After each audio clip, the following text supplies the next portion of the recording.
You're never going to believe what I did with this thrifted glass.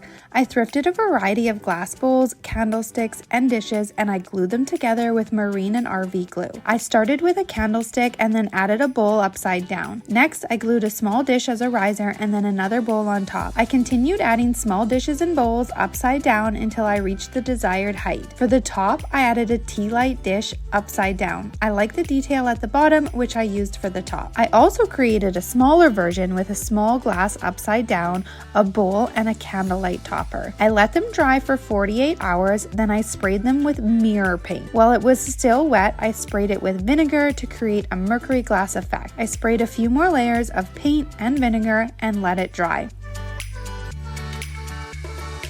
I grabbed glassware from the thrift store and mixed Mod Podge with food coloring and then covered it on the outside of the glass. Make sure to apply an even thin coat so it doesn't drip. When they were completely dry, I applied a second coat and let that dry overnight. I melted some old tapered candles. I wrapped the wick around a wood skewer and placed it over top. Next, I poured the hot wax into each glass and let it cool.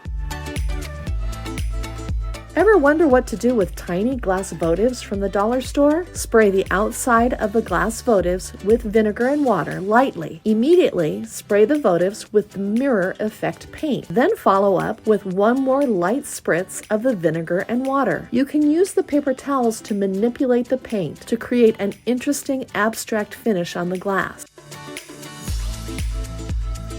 Grab a glass bowl from the dollar store. I'm going to place it upside down on a wood round. Then I'm going to surround the bowl with wood beads. I found these strings of beads at the dollar store. Place a bead of glue around the bowl and then attach the beads. Once the glue is completely dry, I can pull the bowl out of the center. Now I picked up another smaller bowl at Dollar Tree. I am going to place this on the bottom of the wood round to create a pedestal. Now I'm going to grab a larger wood bead and just fill the holes with some air dry clay to create a solid round ball. Give it a coat of spray paint. With everything dry, I'm gluing the larger bead to the bottom of the glass bowl. Then I can just place this bowl right on top of that pedestal.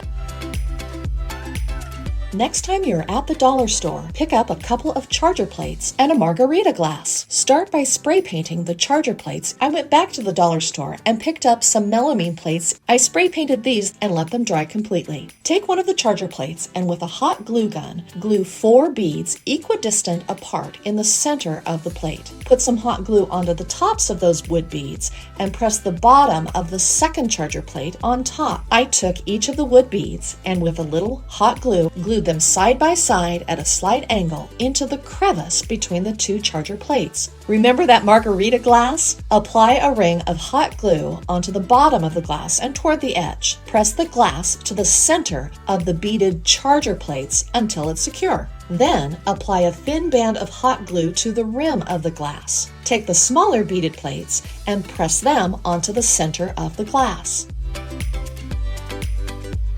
Saw some candles from Pottery Barn. I thought it'd be fun to try making them myself. I'm going to put a little glue into a small container and then add a bit of paint. Now that I have the glue tinted, I'm going to paint it all over the glass dish on the outside. I'm going to leave these for a few hours before moving on. Using some Mod Podge, I'm going to paint it around the dishes. I can sprinkle the white glitter all over it, and then when it dries, the glitter will stay in place. I grabbed these pillar candles from the dollar store, and I'm going to melt them down. I'm just going to use a couple of skewers to hold the wicks in place. I want to add some essential oil to give my candles a beautiful scent. It's time to fill the glass dishes. The final thing to do is to remove the skewers and then trim the wicks. I grabbed some mirror paint and thrifted light fixtures. I added a splash of vinegar to a spray bottle with water and lightly sprayed the inside of the glass light fixture. Next, I sprayed the mirror paint on the inside and drained the extra water and paint out. I sprayed the light fixture base black. Once dry, I painted antique gold rub and buff on it, leaving some of the black showing. Once dry, I added battery fairy lights. Head to the thrift store and pick up a set of matching glasses. I'm grabbing a block of candle wax. I'm going to take this all to the stove, let it melt completely. I'm going to set it aside and let it cool. I'm going to add wicks to these glasses. Now I can pour the wax into each candle, and I'm going to let this set for a full 24 hours. Grab a candlestick, grab yourself a little container, and pour in some Mod Podge. Then you're going to add a few drops of food coloring and just apply a coat over the entire outside of the candlestick. Now I'm going to add a little bit of blue and then make another candlestick. I glass is covered, just set these aside for an hour or two. Once your jar candle is almost used up, let the candle cool and then pop it into the freezer for at least 2 hours. Wedge the edge of the knife into the side of the remaining wax. Now soak the jar with some hot sudsy water and then wipe the inside of the jar with a cloth or sponge.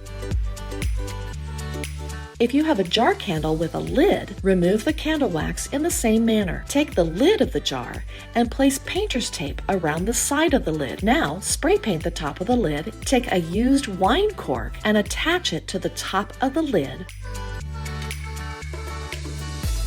First, we're going to repurpose a 1-gallon glass pickle jar, and then we have some decorative nautical rope. I'm measuring out vertical strips. Now, once I get all of my strips cut, I'm going to start using my glue gun to attach them on the side of the jar. And all I'm doing is I'm evenly spacing these out, and then I'll go in the middle of those sections and put a piece of rope, and then I'll do that, continue on until all 8. And I'm just going to start somewhere and kind of glue in a few places as I'm wrapping around, and then I'll glue the other 2, and it ended up being a stack of 3. On one of my most recent trips to Dollar Tree, I came across these glass bowls, and as well I spotted these cool margarita glasses. I'm going to take some E6000 and I'm going to spread it around on the bottom of the margarita glass. And then I'm also going to apply some E6000 on the bottom of one of the glass bowls. Then I'm going to place it on top. I'm going to leave this to set. In the meantime, I'm going to take my second glass bowl and I'm going to take some E6000 and I'm going to take an old drawer pull and then place that on top. We're going to start today's DIY with a remote controlled light bulb. So we're going to take that little holster and we're going to glue that to the top with hot glue. And then we're going to put in our light bulb. We're going to take a clamp so that we can add that on top in order to hold your lampshade. Take that finial piece, screw that back on so it's nice and snug. I grabbed some thrifted glassware for this brilliant garden decor. Then I grabbed some 2-part epoxy. I used a wood skewer to mix the epoxy and placed it around the bottom edge of one glass vase, then glued it to the bottom of the glass bowl. I set that aside and let it dry. I applied epoxy to the bottom of a different glass vase and placed the glass platter on top in the center. I grabbed the vase with the bowl and applied epoxy to the top and attached the third vase upside down, and applied epoxy to the top of the vase that is attached to the bowl, and I placed the other section on top. You want to make sure that you have a nice clean surface. Rubbing alcohol is a good option. You'll need some sort of stencil and line that up and then just press down firmly. And it's really important here that you maintain the best seal possible. You'll want to take some painter's tape and put it around the surrounding edges. Now that you have your stencil in place, it's time to apply the etching cream. I typically do about a 5-minute time to allow it to sit, and then we'll rinse it off. Run it under a stream of warm water and just allow the cream to gently rinse off. Once you have the etching cream all rinsed off, you can go ahead and remove the stencil and the tape. But we're going to take it one step further, and I'm going to be using this Rub and Buff product to add some color to it.